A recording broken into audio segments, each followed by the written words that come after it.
Episode number 43, and there's no way to do it but Holi hai.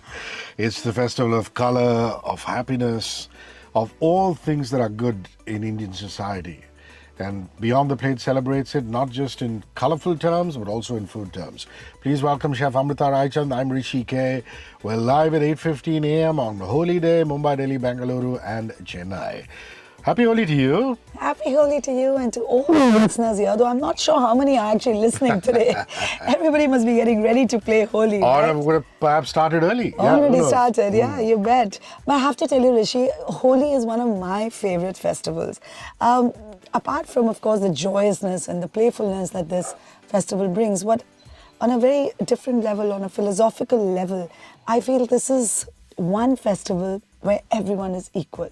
For a change, you don't dress up. For this occasion, you dress down. More shabby your clothes, the better they are. It's not about how many lights have been lit in someone's home. It's not about how much has more. It's just an equalizer where people just come together, they color each other, almost, stating the fact that we are all just the same. Indeed it is. And, I love the fact that boys will take out their motorcycles, go around. Guys, behave yourself. Please do not try and get fresh. Don't hamper the privacy of any ladies around you. And I like that, friends meet friends, families commune. I like that there are rain showers in building societies. All in all, just a fun time. Now, as we speak, we know that people are getting ready to play Holi. Okay, now depending on which part of the country you belong to, preparations would be ranging from mild to wild. So Rishi, here's a little quiz.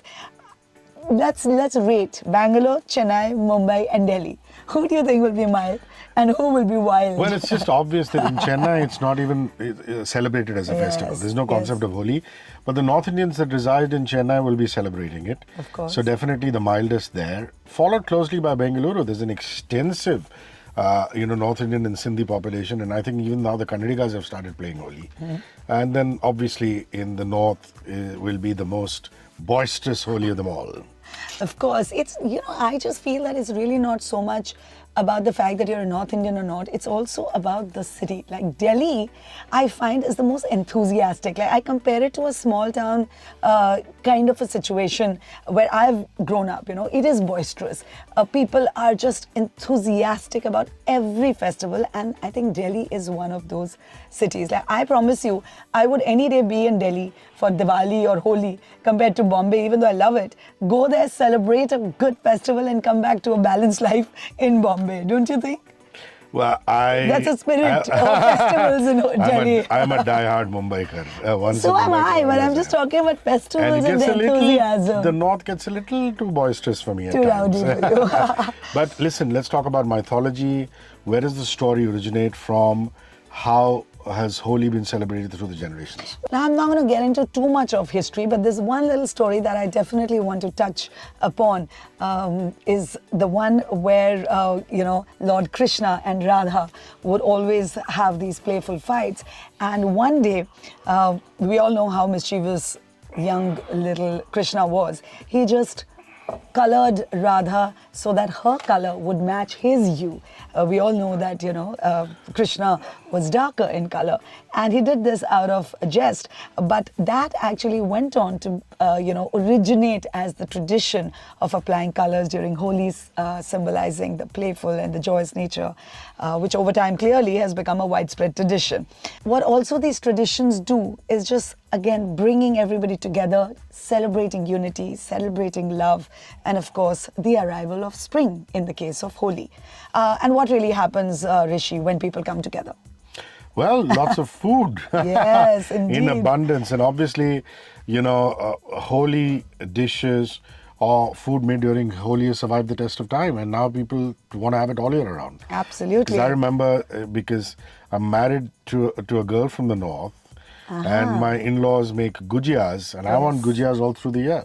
Why should it only be made during Holi? I think now all the Holi foods have been, being made through the year. But during Holi, you can't have Holi without all these foods, and we're going to touch upon all these dishes one by one.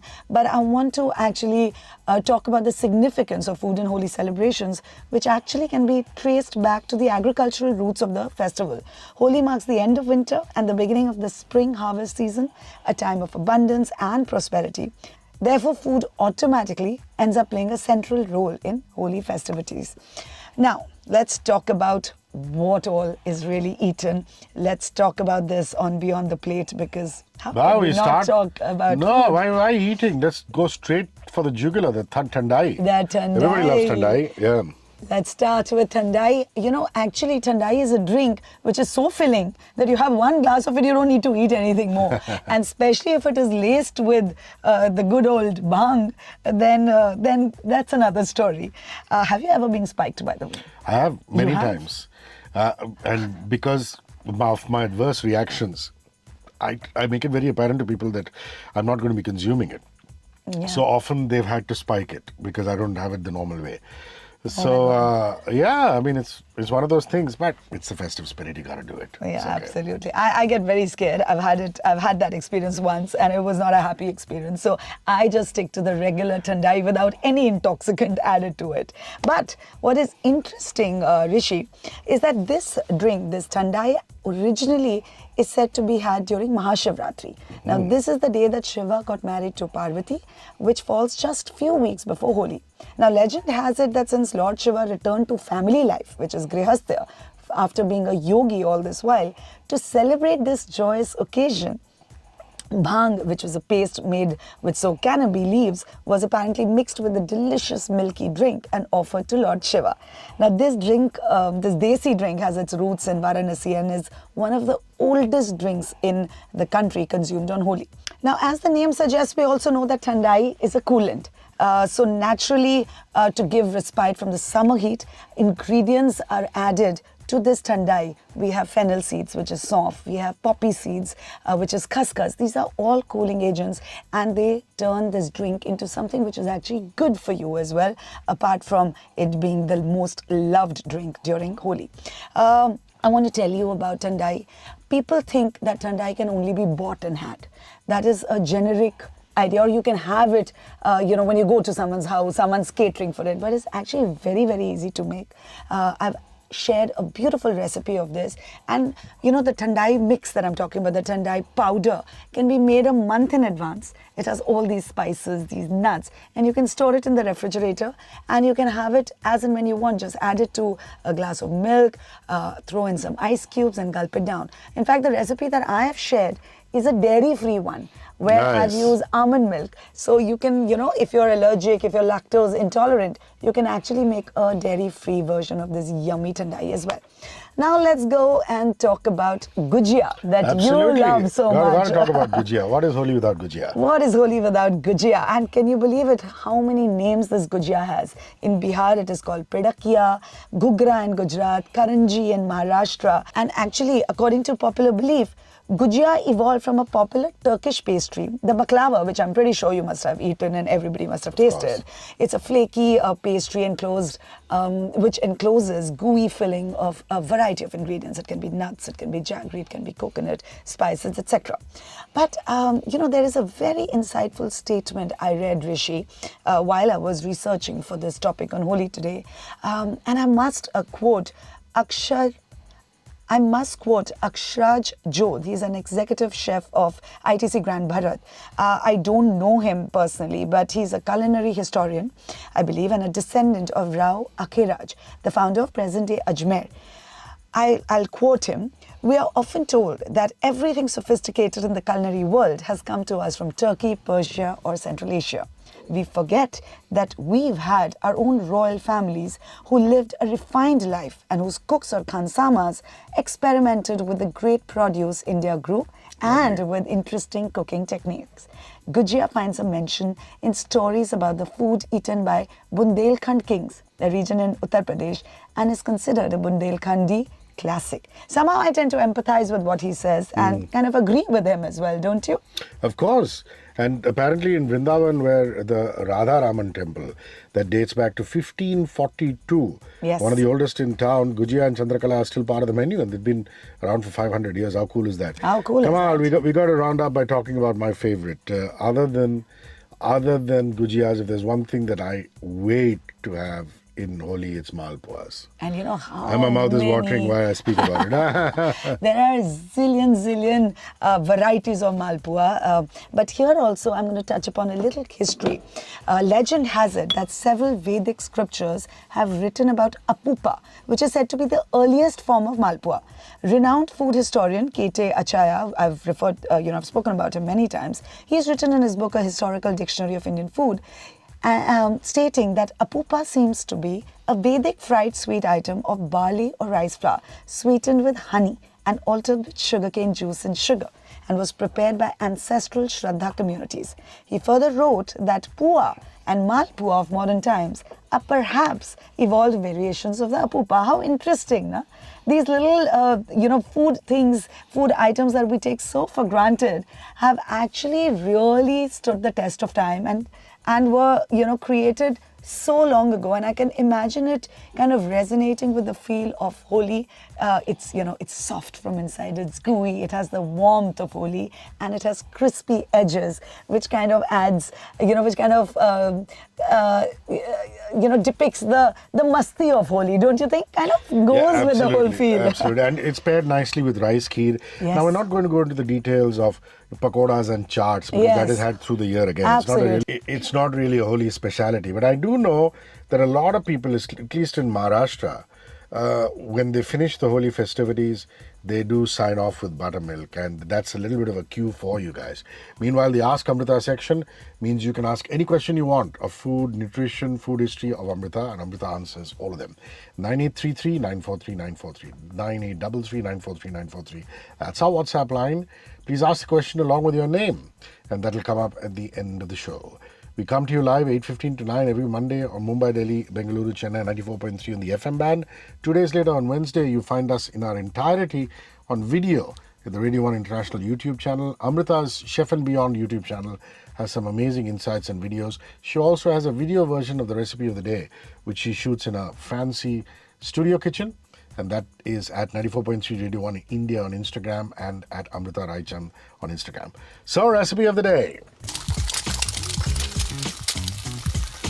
Thank you, Rishi. Thank you for telling everybody about all that I do. It really helps me. Recipe of the day I'm going to talk about. But before that, since you mentioned my YouTube channel, I want to tell everybody that all these dishes that I've spoken about, the dishes of Holi, it's only about 9 a.m. right now. You still have the time to go to my YouTube channel. There's an entire playlist of Holi. All the puas, the kheer, the pakoras, the chaats, everything is available. And that lovely Thandai recipe. So do check it out and do make it. You still have time. Now, what I am going to share today is not so much for Holi per se, but it is to help you with all the, after Holi effects. You're obviously going to indulge a lot, so you need to digest that food. And what better thing to digest your food with rather than a nice cool glass of buttermilk. Well, in India, buttermilk is not the buttermilk of America. And I'm not going to get into the detail of explaining that right now, since Rishi is showing me eyes. The buttermilk that we make is made with curd, dahi. We add some water to it, and usually, before you turn off and say, oh, that's boring, trust me, I'm showing you 3 delightful ways of making it. So the basic chas is made with some salt. You can add the mint flavored salt that I have spoken about on Beyond the Plate. You can keep that handy. You can add some cumin powder, some coriander leaves, and that's your basic chas. I like to use a wooden mathni, it's called in Hindi. We can call it a whisk to really prepare authentic chas, but you can always use your mixer grinder at home. Now, how do I make it exciting? By the addition of some mint leaves. What you can do is add a little green chilies, add a little ginger paste to this, and you can separately make a paste of coriander, ginger, green chilies, and the mint leaves that I spoke about. And then you can either strain it and have it as flavorful as it is. Or you can actually smoke it as well. Have you ever heard of smoked chars? No, Have never. you ever heard of smoked meat? I'm sure you've heard of that I that. have, that I have, So yeah. it's the same principle. All you do is take some burning coal, you put it in a little vessel, a little katori, add a dollop of ghee, and you place that katori with the smoke coming out in that vessel where you've made the chars. You leave it covered for about 2 to 3 minutes, and you get this delicious smoked chars. Isn't it amazing? Wonderful. The Ask Amrita section has Jenny today. Amrita, I heard your recent recipe of flavored salt. Just wanted to know, how can we flavor sugar the same way? Please suggest some different ways we can flavor sugar. Wonderful question. Thank you, Jenny. Thanks, Jenny. I've actually done a lot of recipes of flavored sugar as well, and I'm glad you asked me this because, people don't understand how easy it is to make it, and what is the more difficult thing for people to understand is the fact that flavored sugar and salt can truly enhance a very simple dish as well. So what I usually do as a principle, I have a separate cupboard where I keep my caster sugar that I use for baking. I have these pods of vanilla. I just place that in this jar in which my caster sugar lies, because there is no baking dish that doesn't need vanilla. And once you have a pod, it infuses all the flavor into that jar of caster sugar. But what you can also do is you can take some cinnamon, you can grind it along with some sugar, and there you have your cinnamon sugar. You can do the same with other spices like star anise, some cardamom, and if you want, you can even add some rose petals to sugar, and you'll have a beautiful rose flavored sugar. Yamalicious. Happy Holi, all of you. We wish your family and yourself lots of good health, wealth, and of course, great food. Beyond the Plate shall come back to you next week with Chef Amrita Raichand and me, Hrishi K. Take care of yourself. Happy Holi. Happy Holi, guys. Stay safe, play safe. 94.3 Radio 1.